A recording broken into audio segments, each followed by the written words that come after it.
Shalom. Untuk mendengarkan firman Tuhan, marilah kita bersatu di dalam doa. Kasih karunia dan damai sejahtera dari Allah Bapa kita dan dari anaknya Tuhan Yesus Kristus kiranya menyertaimu sekalian. Amin. Ayat harian untuk kita pada hari Kamis, 26 September 2024. Tertulis di dalam kitab Imamat pasal 19 ayat 18.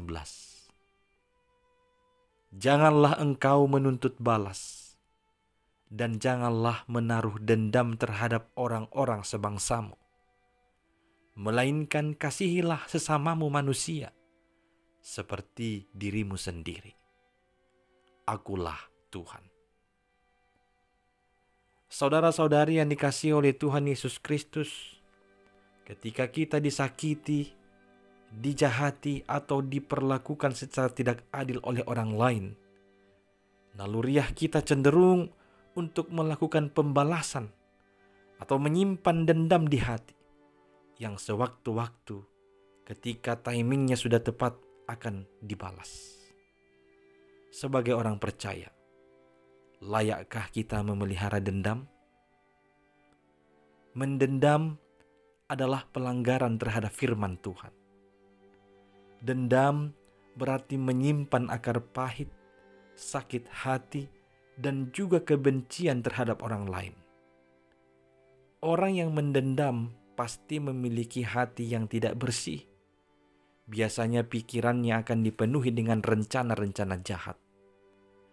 Semakin kita mendendam, semakin kita dibawa kepada tindakan jahat lainnya.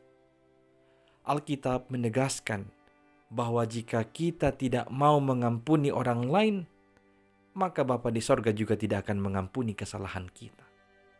Artinya dendam hanya akan menghalangi hubungan kita dengan Tuhan. Daud pernah berkata dalam Mazmur 66 ayat 18, "Seandainya ada niat jahat dalam hatiku, tentulah Tuhan tidak mau mendengar." Dendam tidak pernah membawa kepada kebaikan. Sebaliknya hanya akan membuat hidup menderita. Satu-satunya perilaku yang dapat mengendalikan rasa dendam adalah dengan mengasihi. Bahkan melalui Musa, Tuhan telah menyatakan bahwa kita harus mengasihi sesama. Kata sesamamu mengacu kepada setiap orang yang berhubungan dengan kita.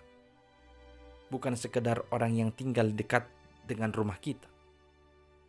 Kita harus berani menduakan setiap orang yang menyakiti, setiap orang yang berbuat jahat terhadap kita.